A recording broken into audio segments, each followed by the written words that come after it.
Hi there, my name's Kevin Alcooney, and I'm a librarian here in the Exploration and Creativity Department. Hola, I'm Diane Levo Posner, and I'm the Principal Librarian and Associate Director in the Exploration and Creativity Department with the Los Angeles Public Library. And we're here to welcome all of you today to LA Maid's A Place at the Nayarit. Before we begin, we'd like to thank the National Endowment for the Humanities, our Library Foundation, and our behind the scenes staff for helping bring the LA Made programs to you virtually.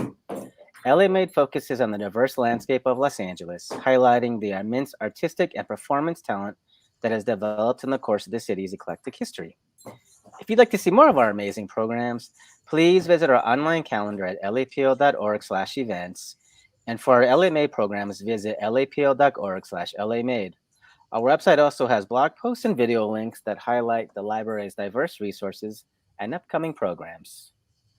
We would also like to take this opportunity to recognize and acknowledge the first people of this land, honor their elders, past and present, as well as their descendants who are citizens of these nations.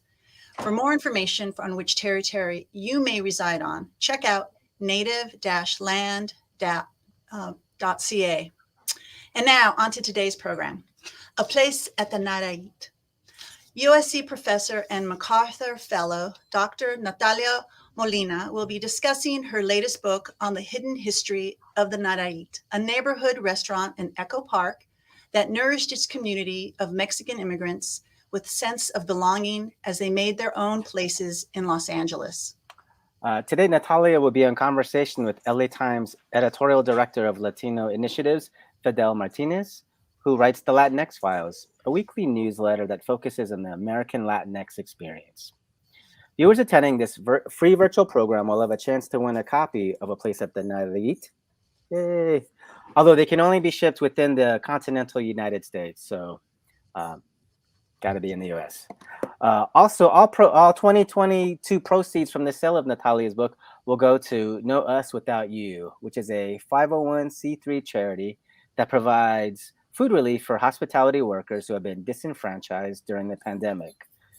So if you'd like to go to your local bookstore and purchase a copy, you'd be supporting a great cause.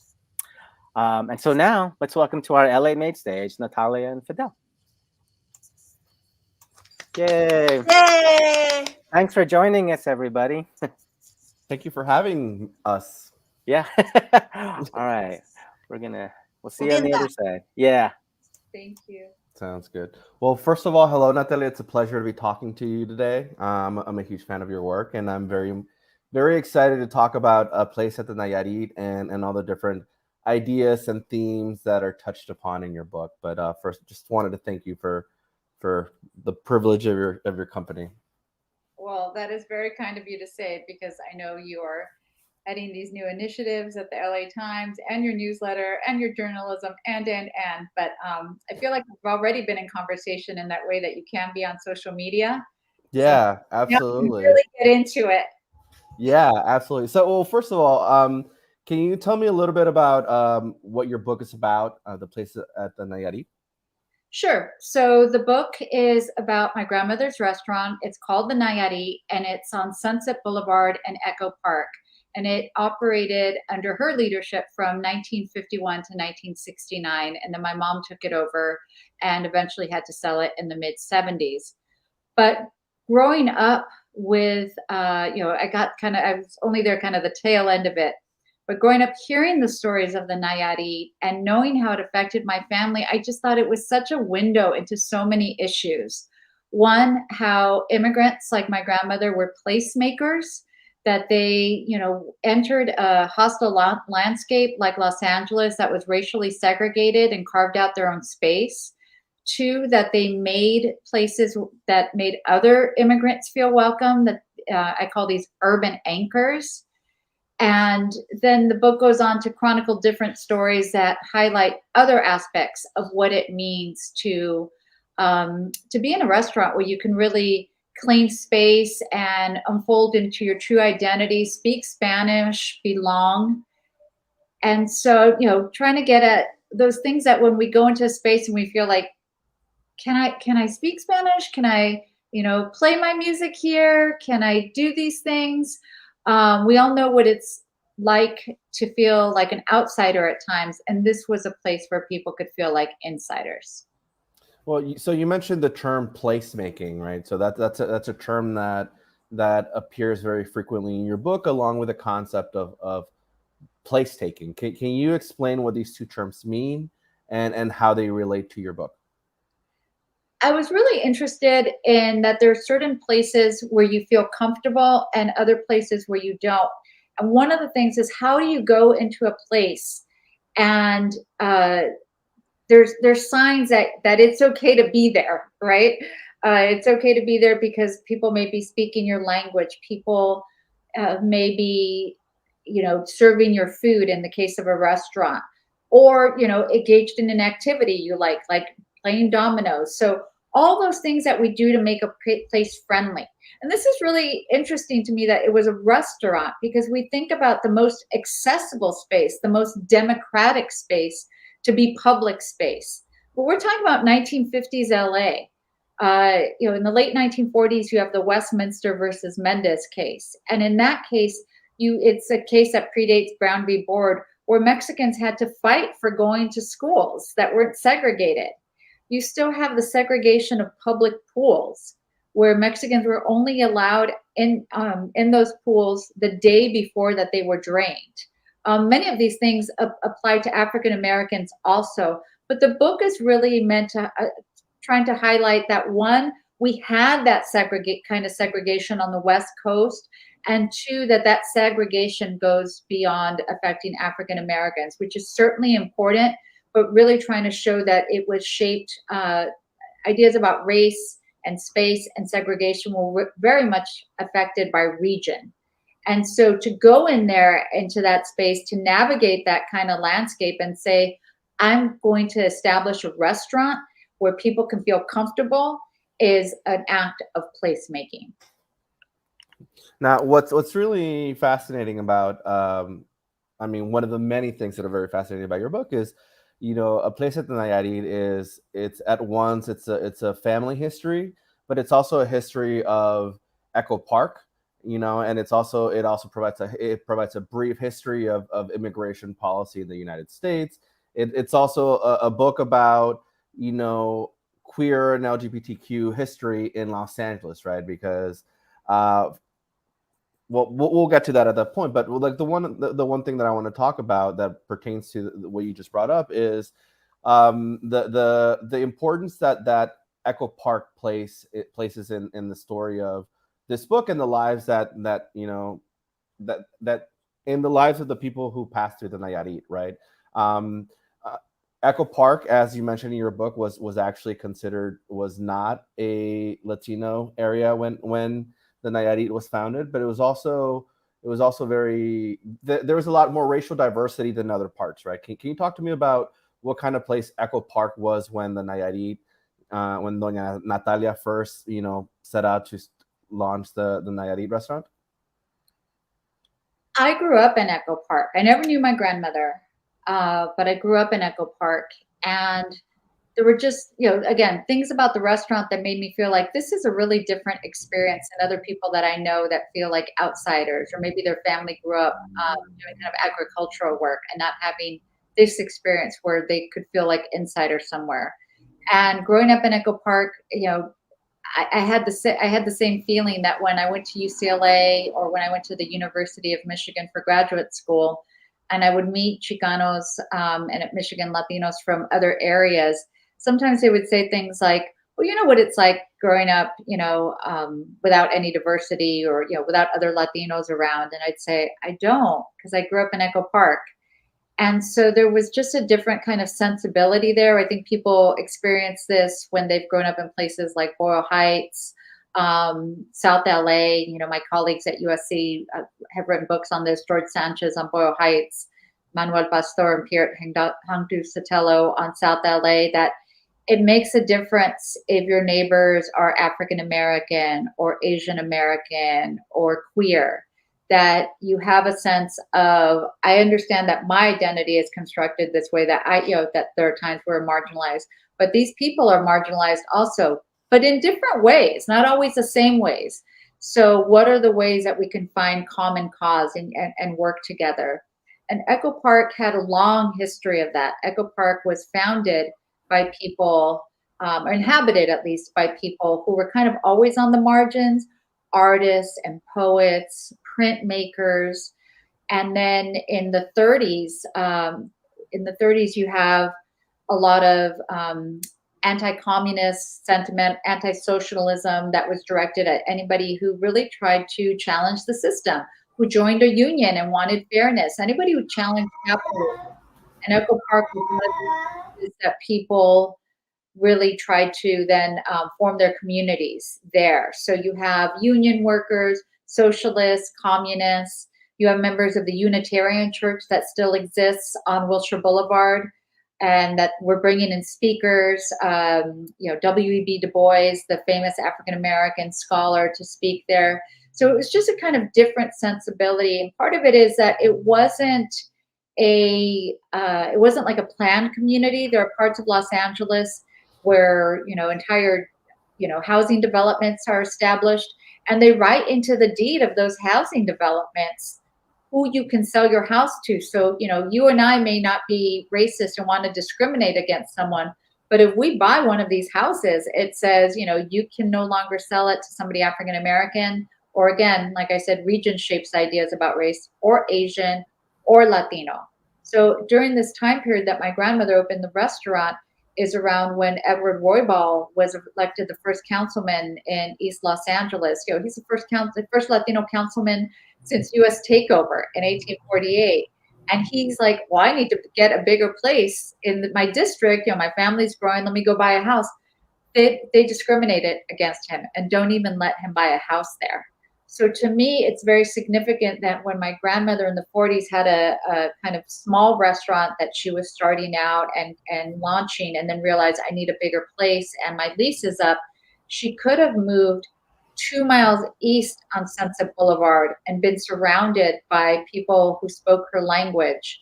But instead, she moved 2 miles west. And that just changed the trajectory of not only her life, but the 100 of Mexicanos that she helped immigrate and settle in the U.S.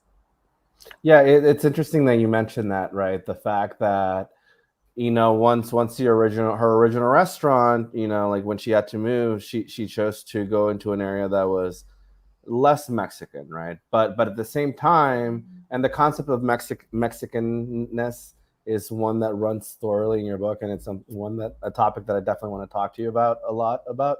But she chose an area that was, also largely immigrant, right? Like it was white, but also immigrant, right? You had several. You talk about white residents of Echo Park who were white and who nowadays are considered white, but existed in this space that, afforded them some benefits of whiteness, but also because of their foreignness, kind of, made them experience indignities, right? So it's interesting that the Nayarit moved to an area that was less Mexican, but it also still kept its, like, the thing that really stuck to me was how insistent Doña Natalia was in making sure that her food was authentic and that her food was not gringofied, I guess, for lack of a better term, like with more yellow, which not a knock on Cal-Mex, or I'm from Texas, so Tex-Mex, those cuisines definitely have their own merit and their own place in history. But I imagine that really was kind of a very, like you say in your book, and I actually highlighted the part that, let me see if I can find it. It was like sticking to authentic food was a political act. Can you talk to me a little bit more about that? About how food is political and how you cook food can be political? Sure. So I'll just harken back first to the what you talked about with the immigrants, that yes, she was still surrounded by immigrants and they supported one another. And I think that's one of those charms of Echo Park that long-term residents really appreciated about it, right? They talk about walking down the street and, the person from Finer's clothing store would be sweeping their sidewalk. And then, you had other restaurants there, but they were French, they were Hungarian, they were Italian. So those were their urban anchors for their communities. And in terms of, the food, she did do her version of CalMex, right? She was a business person and she was going to make sure she had customers. She also she made flour tortillas by hand. And there's some of the, it's like one of the things that came up almost in every interview that I did, how good the tortillas are. But we're from the Central Plateau, we're from the state of Nayarit. We don't have flour tortillas. We do corn, and we still do corn. And yeah, so that's more my region in right? northern Mexico. Yeah. And so so and these are the subtleties that people don't understand, or don't know if they aren't from these areas, or aren't familiar with the foods in the same way. We don't master every other cuisine, so it's okay. But you go, so I mean it more in terms of, you go somewhere and you're like, where are they from? Why do they have a flour tortilla, right? Sonora Town, for those that go to Sonora Town and love it, that flour tortilla, that's from Sonora, right? So it's these little things that the salsa you have, you're like, I know this, I still do this. So I can imagine how people must have felt to go into the Nayarit and say, like, wait a minute, I'm having these tacos and it's got this beautiful tomato broth put on it, right? Not just like some salsa you put on it, but this like almost broth that's made with chicken stock and garlic and some spices and just a pinch of salt. That's different. But if you're from Nayarit, you're like, that's what we use in our gorditas. So she had to change some things, right? To do a gordita, that corn-filled masa pocket would have been too labor intensive, but she kept the tomato broth.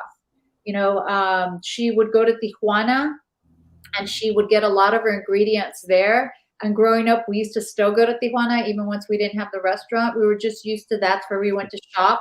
That's where my mom got her hair done, her nails done. I got my hair cut there, very short.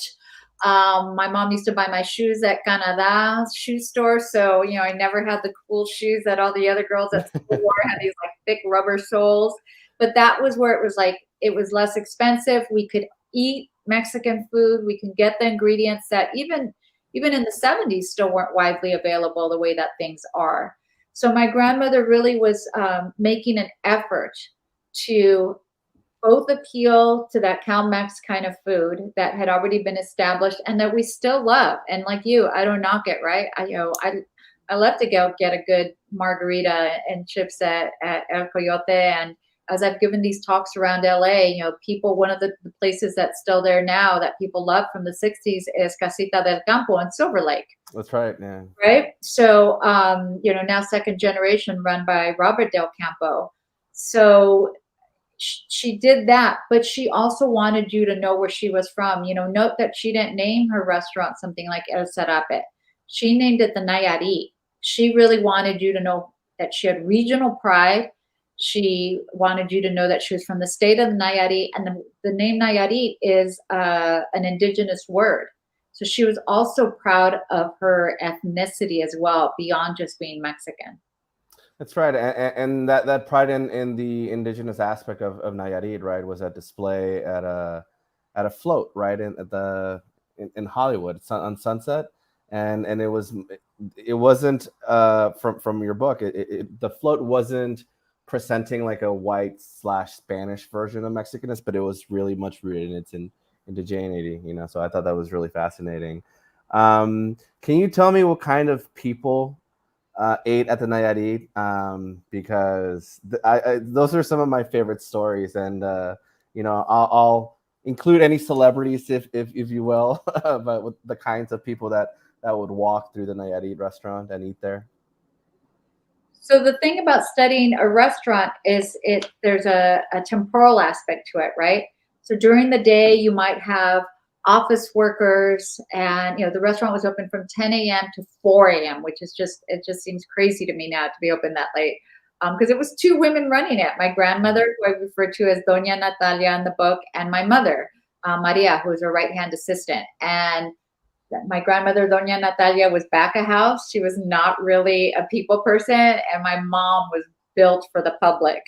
Love, and still, when we still go to places in LA and people say, wait a minute, aren't you the person from the Nayarit? As I was interviewing people, men in their 80s would be like, that was your mom? She was quite a looker. So, you had the office crowd during the day. In the afternoon, early evening, you might have people coming by after work.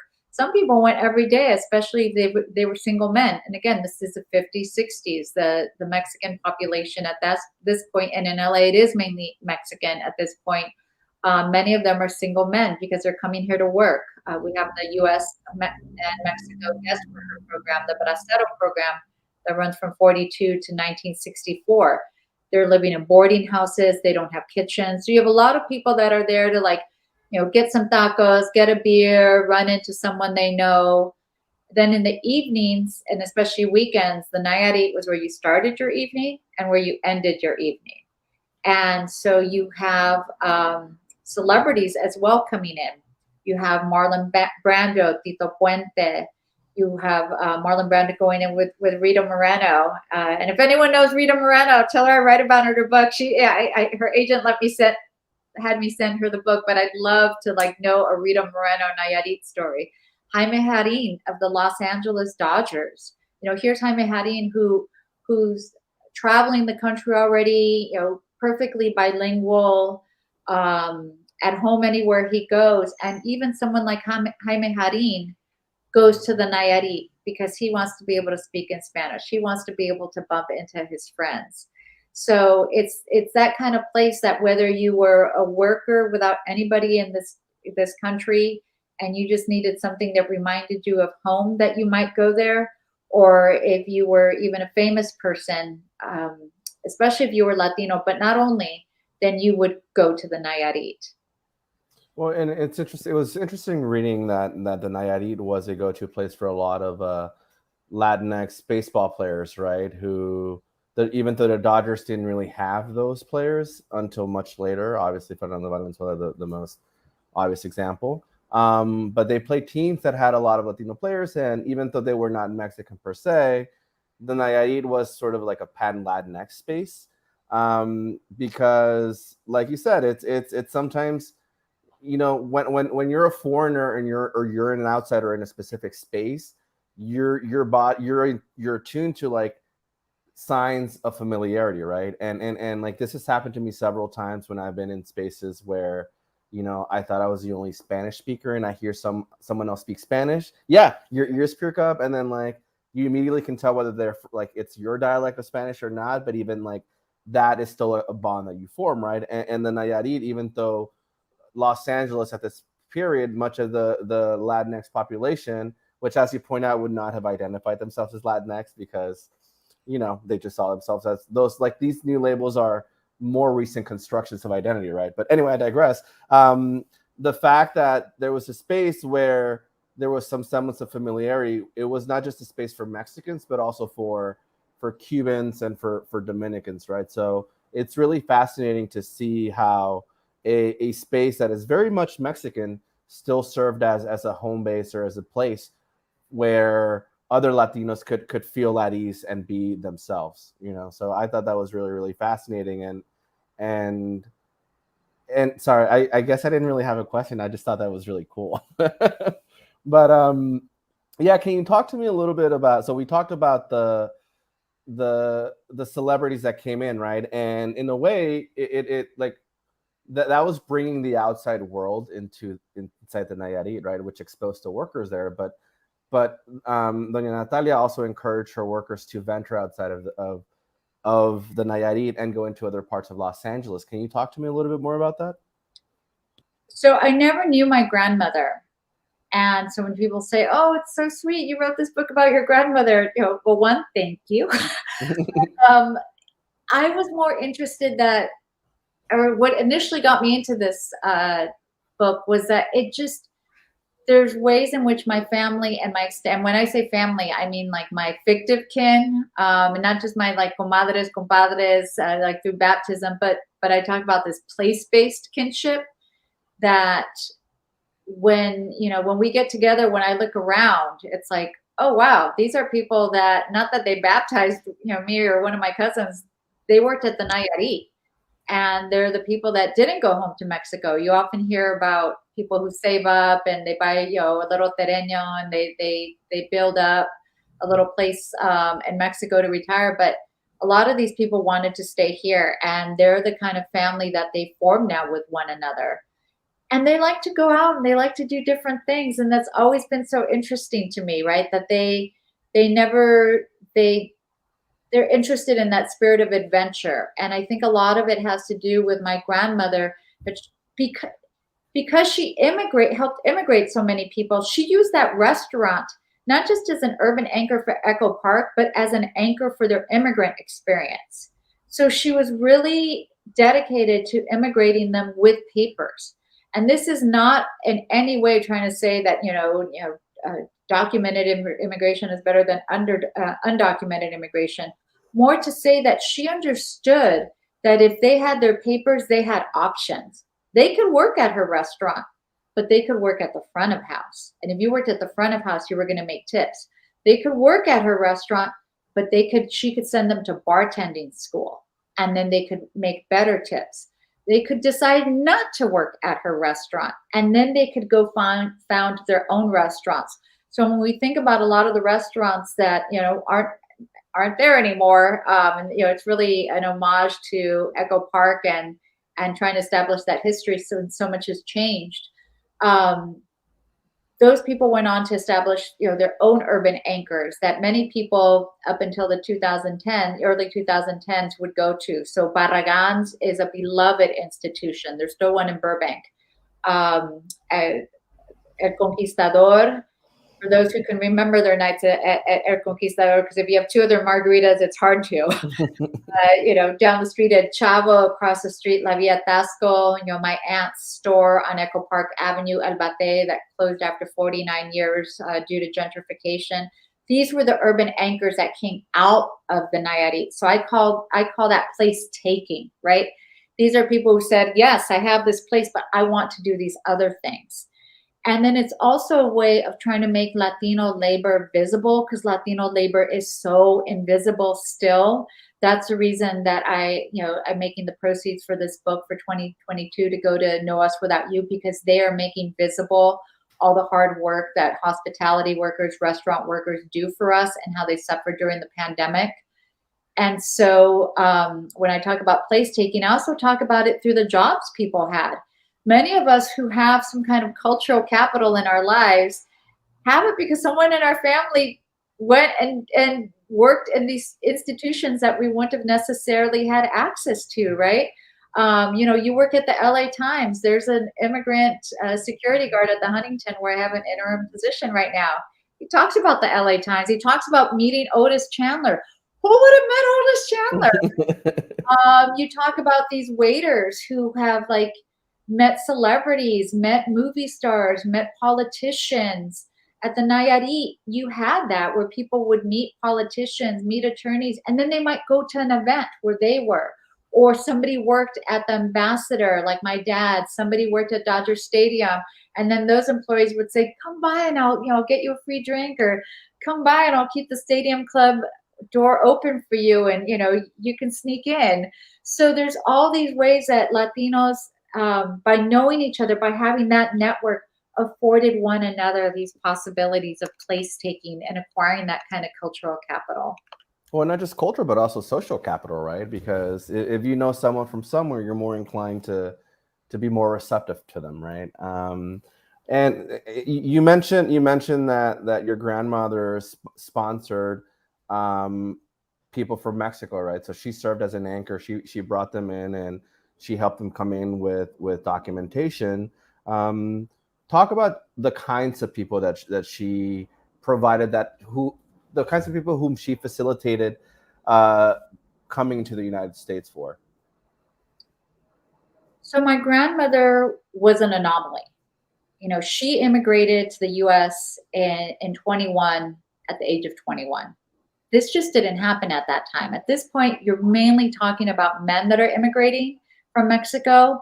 It's facilitated by the development of the railroad system in Mexico. It's encouraged by, on the Mexico side, because of the Mexican Revolution, people fleeing the revolution. But the Southwest has developed, water systems where they need agricultural workers. They need people to work on the rail lines. There's so much labor that needs to be done here still. And so they're here for jobs. And many of them are also returning to Mexico, especially if they're in agricultural work. And at the end of the agricultural season. But my grandmother came as a single woman. I think it's because she knew what it was like to be an outsider within a culture that was also a marginalized culture. She worked really hard to help others in that situation.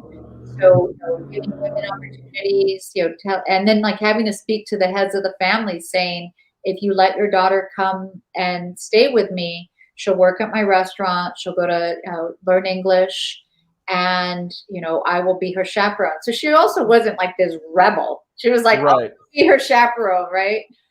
Single women, divorced women who had kids, so single mothers, and gay men. And so, this was also pretty unique in terms of that kind of community. And so when I think about that family she's formed, it's also it's like this, queered family, right? Like everybody in these unique roles, and yet she's bringing them together. And again, not that she was always a rebel. And one person who interviewed me said she sounds like a saint. No, she was complex like everybody else. She would tell the gay men, she'd immigrate these gay men, she'd give them work, but she'd say, you puede ser pero no ver. You can be it, but not seem it. Is this because she was so conservative? We don't know. There's a few ways of reading this. Is it because, she's culturally Catholic and sees something we don't, about this? We don't know. We do know that at this time period in Los Angeles, that, if you had a bar or a restaurant that was a gay urban anchor, the police could target you. We do know that there are anti-gay laws at this time, and the police would arrest the people in the restaurant, as they did in the Black Cat in Silver Lake. And here you have a restaurant run by two women. So, it's complex, just like all our lives are. Yeah, and even some organizations, right? I think, what was it, the Mattachine Society, I believe. They would encourage their members to, I guess, not be so flamboyant, right? To sort of avert, potential conflicts with police, right? And what's interesting about the Nayarit is that it was a place where it wasn't like a place where gay men would congregate, but it was a safe haven, right? Like they could go there without fear of being like targeted by police, correct? Mm-hmm. And also police were like, they loved the Nayarit because the academy was close by. So to me, it's a really interesting book, because it really highlights how one location really affected so many different aspects of society, not just in terms of different minority groups, whether they be ethnic or immigrants, but it also like it brought in aspects of the status quo, right, which was the police. So it did serve as sort of a place where of commingling ideas, right? Something that I do want to touch upon, and this conversation, this strand of conversation about immigration, it kind of really lends itself to it, is the fact that the notion of the relationship between the Nayarit, the restaurant, and Nayarit, the state, right? Because there was very much what's the term, translocal connection between the two. Can you talk to me a little bit about that? There's so many ways to be Latino in the US, which is why I love your newsletter and the work that you do. And so I'm trying to get at one way of that, which is, I'm already third generation, at least on my mom's side. And yet I remain as tethered to Nayarit as my grandmother, who was from there, did. And, scholars have these fancy terms for that, right? This replenished ethnicity, different ways that people talk about it. But to me, I was really interested, like, how did that happen? And so one of the ways is the ways in which they had institutions that connected them. They started a hometown association, which is still, alive and well. And if you've been to the Feria de Nayarit, you know what I'm talking about. the ways in which that we remain connected. And the other way that we talk a little bit less about is this newspaper called El Eco de Nayarit. And El Eco de Nayarit, to me, was like this umbilical cord that kept these communities tied. And so El Eco de Nayarit reports on Nayarit, but it reports on what's going on Echo Park. And so when we think about like how do you do these kind of histories, you know, this is not my first rodeo. I've written 2 other books and I've written a lot of articles. I've done a lot. So I did a lot of the same things, right? Like I'm writing about Echo Park. I'm writing about a city. I'm writing about this community. So I better look at city sources. You know, I went to the city archives, the LA County archives, the archives of communities who lived in this area. I read La Opinion. I could not find anything on these Nayaritas. You know, I had done oral interviews, so I had some ideas. I was looking through city directories, and then one day it hit me, and I pictured my tia Chayo on her porch in Echo Park reading El Eco, the newspaper. Because even though my tia Chayo had immigrated decades before, she still subscribed to it, and she would still receive it. You know, they would sometimes like bundle them all. You should get a bunch, and there she'd be reading her El Eco. And when I started doing interviews, they have you can go to La Hermoteca in Mexico, so you know basically the newspaper library, and look at the newspapers there. But as I started doing interviews, people were like, "We still have our copies. Would you like them?" And I'm like, "You still have people just save them." And especially there was this anniversary edition that they would print in color and nice stocks, almost like a magazine. And people would keep the anniversary editions, almost like a yearbook. And the call outs in it are like reading a yearbook ad. You know, people put that at the end, or like Facebook or in Face, where people would say, and I'll give you my favorite example of it. People would, Carmelita, I think Torres was her name. Carmelita writes in and says like, Carmelita, I'm living here in Beverly Hills, and if you're ever in LA, you can look me up. Here's my address. I mean, people would even just give their address. That's how small the community is. Yeah. And so I looked her up, Carmelita, and it turns out she's a housekeeper. She doesn't put that in the ad. She's a housekeeper, and she's a housekeeper for Dominic Dunn, who's Gregory Dunn, who's the brother of Dominic Dunn, the writer, who's married to Joan Didion. So my people are like 2 removed from Joan Didion. Well, no, Joan Didion is 2 degrees removed from your people.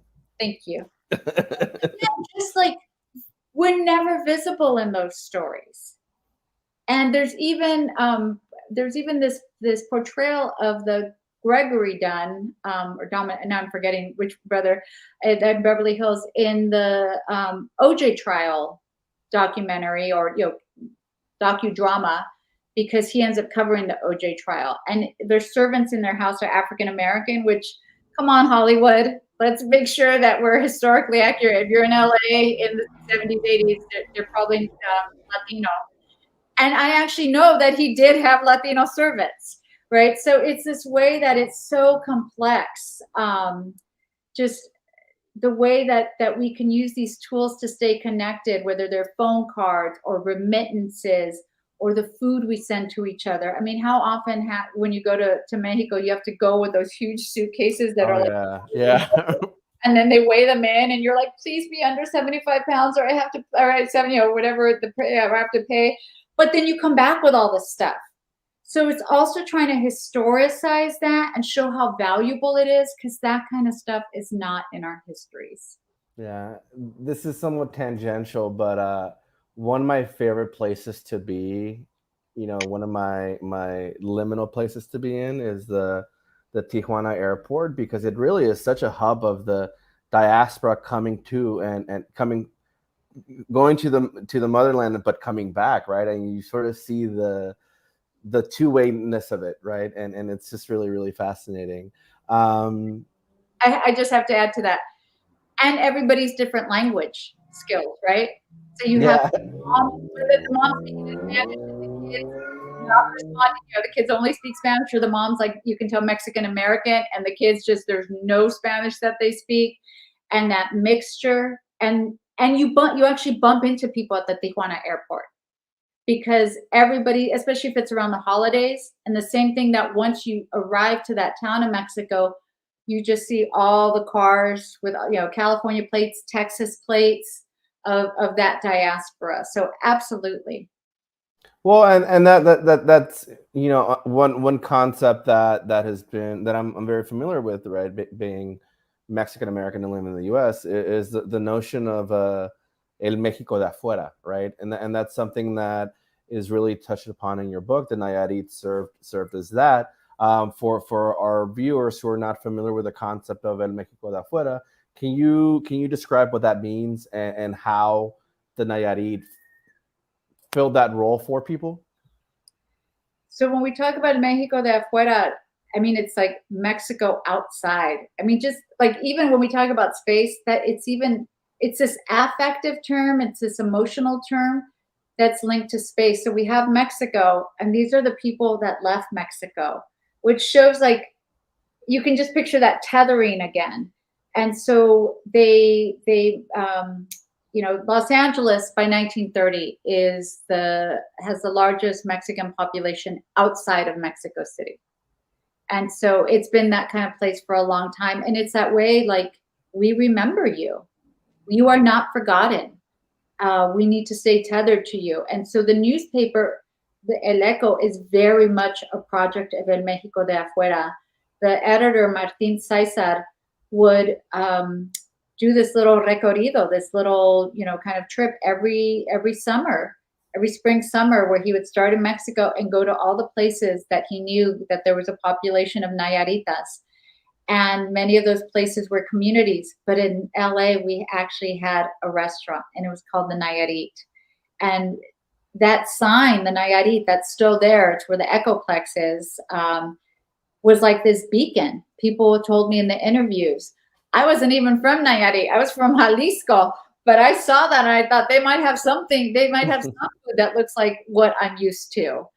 It was also a way in which people made community. And so many of the meetings that people had there served as that springboard for the hometown association of Los Nayaritas de Afuera, the Nayaritas that are abroad, that are outside of Mexico.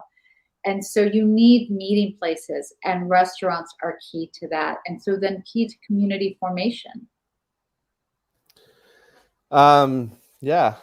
So, you know, it's, since we're talking about Nayarit and I've actually never really had Nayarit food until I came to LA, and I love it. You know, obviously the snook that was at the Sarandeado is just, you know, it's just phenomenal. So what are some of your favorite Nayarit places to eat in LA that you frequent?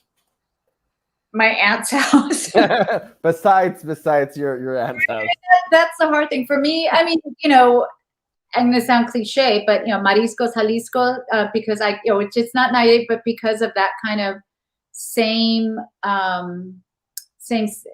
seafood that they have. And I feel so bad. I'm forgetting the name. There's a truck in Highland Park that I also go to. There's a place, I love tacos, and also a lot of the taco places have different things, right? The gorditas, I love a good gordita. I love a good sope. And so we have Teddy's Tacos across from PCC here in Pasadena. So those are, you know, the kinds of places, because if it's a dish, then I probably am going to go to my family's house, right?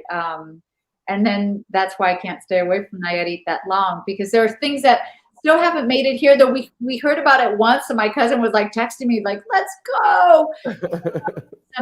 They do this roasted pig, and then you know, for the tacos, but they put like this mustard sauce on it. Incredible. So we had heard, like, I forget where it was like in Southeast LA. We're gonna try to get over there. You know, somebody put up like this little sign. And then, you know, the tamales is the big thing. And so for tamales, you know, they're so regional, not just, you know, Mexico and Texas or, you know, Central America, but even throughout Mexico. And so for that, you just, what my family does now that my aunts are in their 80s and, you know, it's labor intensive and they don't always make them, is we order food from people from Nayarit who will make that food. That's awesome. Yeah, it's I'm very partial to. So I grew up in the South Texas, northern Mexico border, right, close to the Gulf Coast, and we're very close to Veracruz. So I'm a huge fan of tamales veracruzanos, right? Because they're wrapped in like the banana leaf, and they're just bigger, and they're just amazing. Um, since we're talking about food, I was recently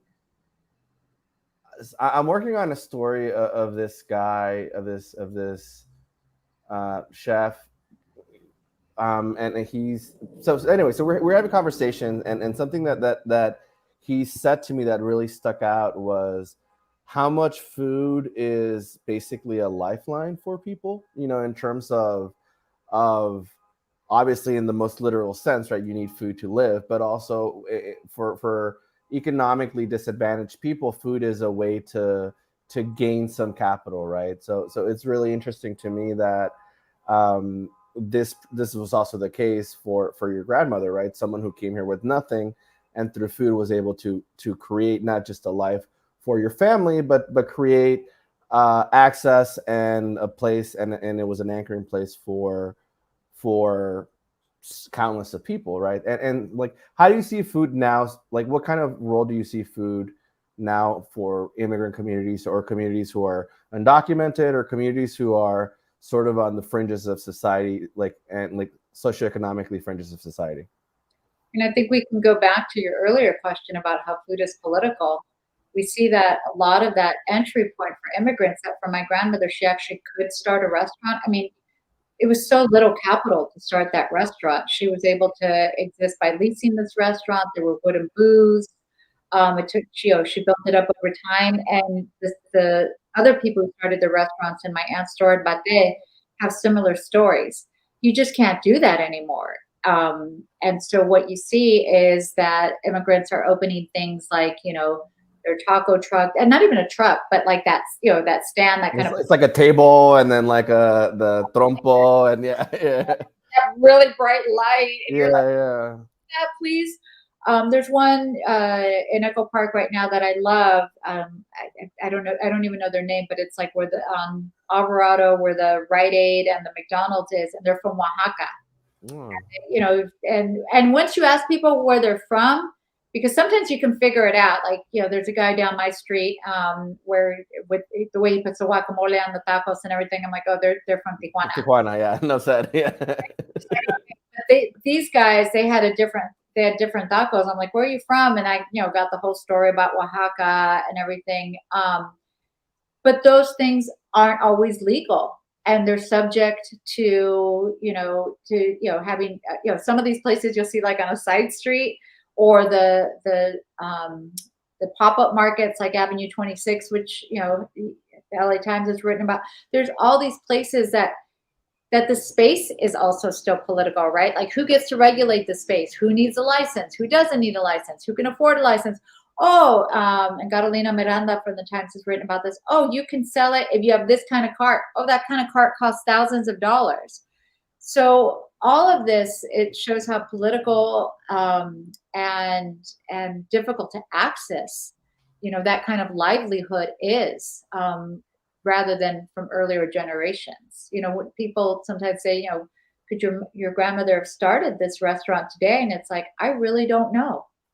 I mean, certainly, probably not in Echo Park, to be honest. It's and that's something that you touched upon in the afterword of your book, right? Is the fact that the Echo Park in which you grew up in is wholly different from the Echo Park that exists now, right? And I mean, it does, like, people like your grandmother could not afford to live there now, right?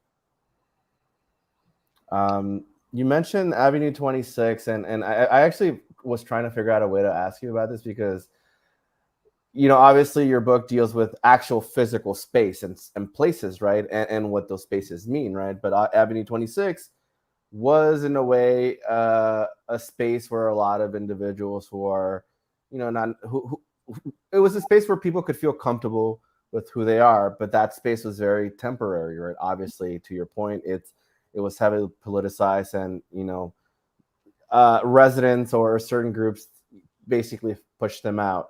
Can you talk to me a little bit more about whether do you think it's harder or easier to have these anchoring places for communities as like the one that your grandmother had now, or do you think it's easier or harder?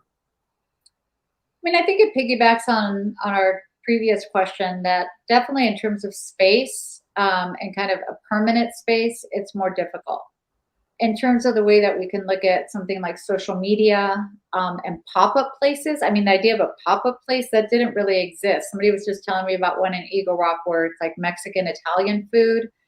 That just sounded amazing. Or the way that people do there's a taco place, a Mexican food place that opens up next to Café de Leche and Altadena on Lake called Tacos Casa. It's delicious. You order through Instagram, right? So we think about the way that social media has helped really highlight some of these. The fact that LA Taco, the online magazine that everybody should subscribe to if you love tacos or you love this kind of news, that LA Taco has an app. So sometimes you're just out and you can be like, where can I go? And that there's a pop-up and that people, or that, it's newly established and they can easily have a following. I think all that's great. I think the other side of that is that LA is a difficult place to open an establishment, taco place or fancy, kind of very curated place, both the food and the design, because everybody wants something new. So you think about, we got, I think of something like guisados. Guisados was everything, and it still is for a lot of people. But then people want the next thing, and so it's very difficult to be a restaurateur in any level in Los Angeles. Yeah, and then especially at a point where the profit margins are so thin that you probably can't really afford to have people just like spend the entire day there, right, and hanging out. So you have to have quick turnover. Yeah, I'll just add to that. I'm going out to dinner tonight, and it says we encourage you to stay an hour and a half. Who does that? People really do that. And to your point about the tacos, I've heard Javier Cabral from LA Taco talk about this, and Bricia Lopez recently did this with inflation. How much does it cost to make that taco? And I understand if you're living hand to mouth that you might complain, or it might be a hardship for when your taco goes from $2 to $3. But if it's not, don't complain that your taco went up $1.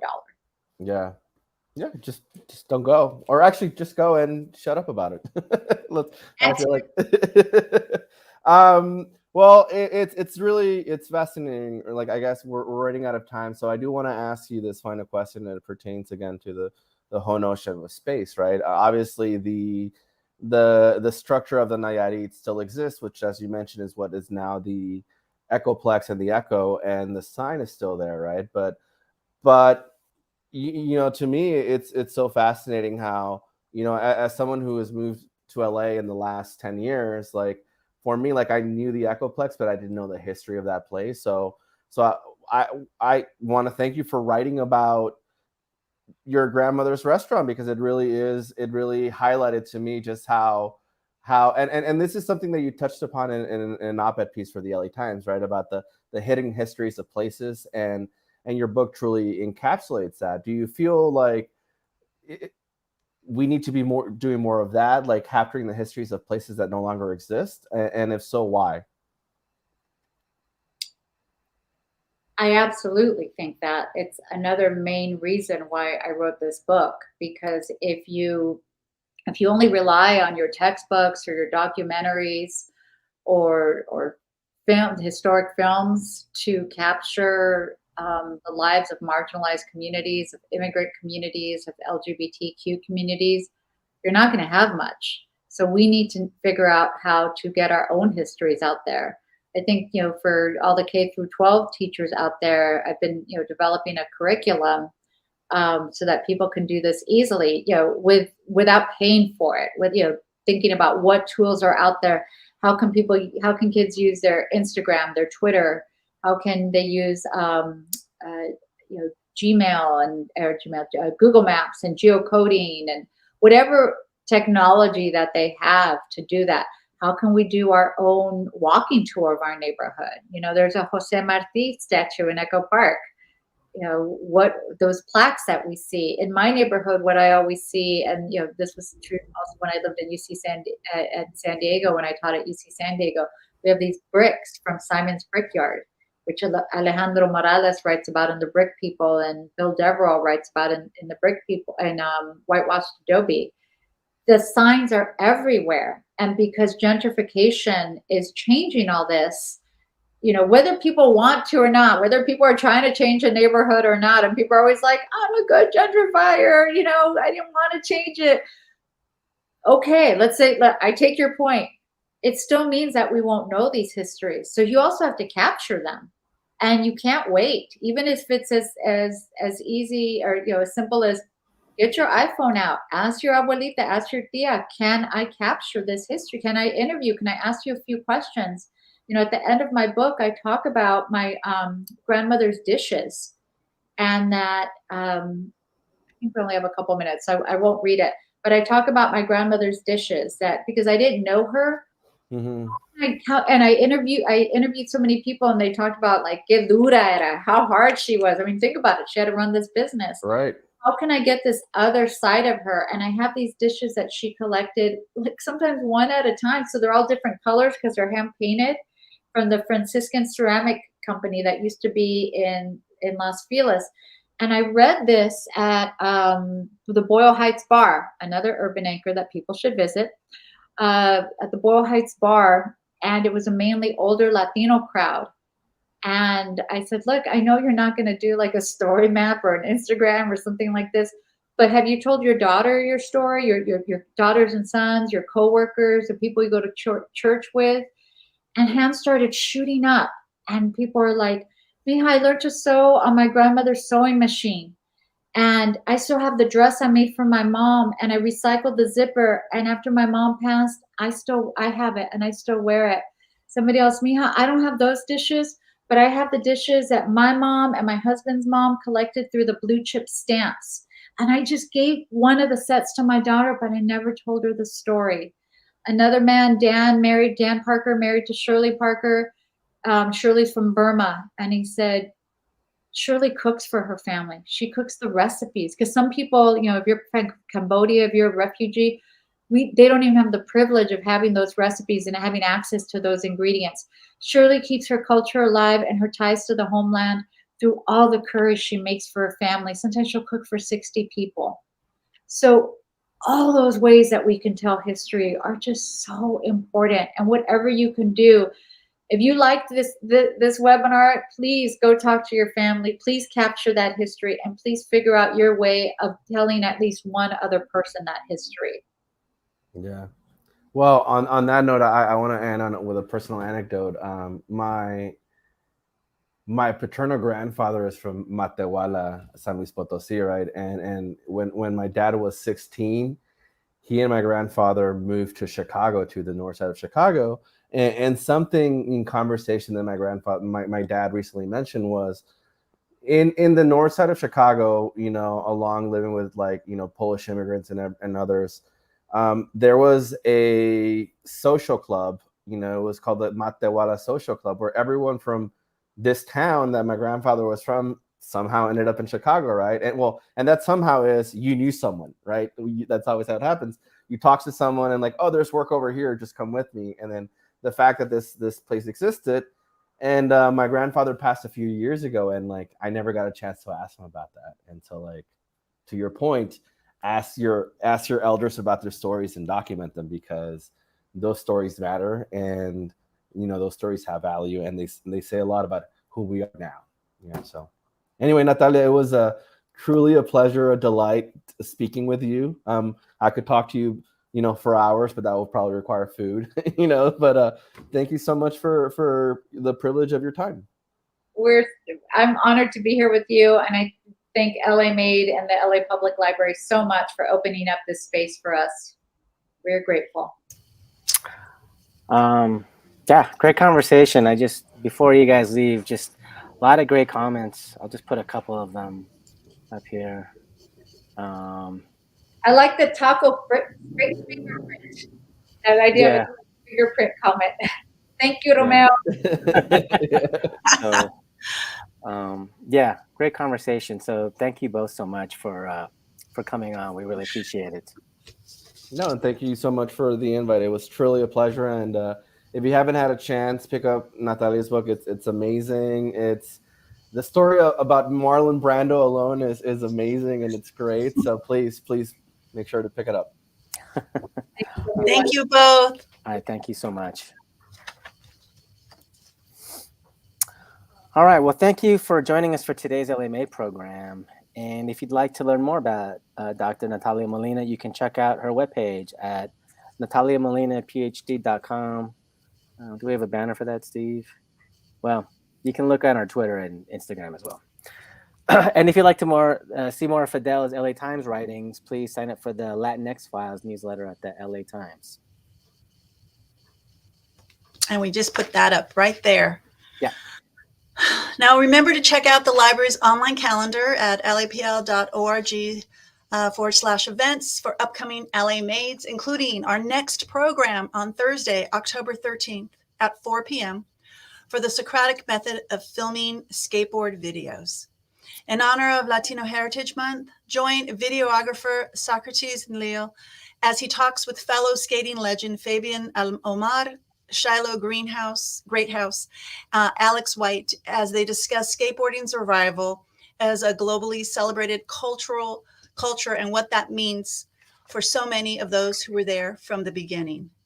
Those attending the program will have an opportunity to win a free skateboard. Wait for it. Oh, here's the skateboard. It's really cool. It's a full skateboard, like a fully skateboard. It's so cool. And a t-shirt. Wait for it. Oops, sorry, skateboard. My family's just walking in and out of the room, by the way. Great job. It's really cool. Wait, and there's, this is so cool. Yeah. Step. Those attending the program will have the opportunity to win either the skateboard or the t-shirt, and it's courtesy of Dwindle Distribution. Winners must be able to pick up the skateboard or t-shirt from one of our 73 library locations in Los Angeles. That's right. Until next time, we truly appreciate all of your support. The success of LA Made and literally all of our library programs cannot happen without viewers like you. So thank you very much. Adios. Have a great day.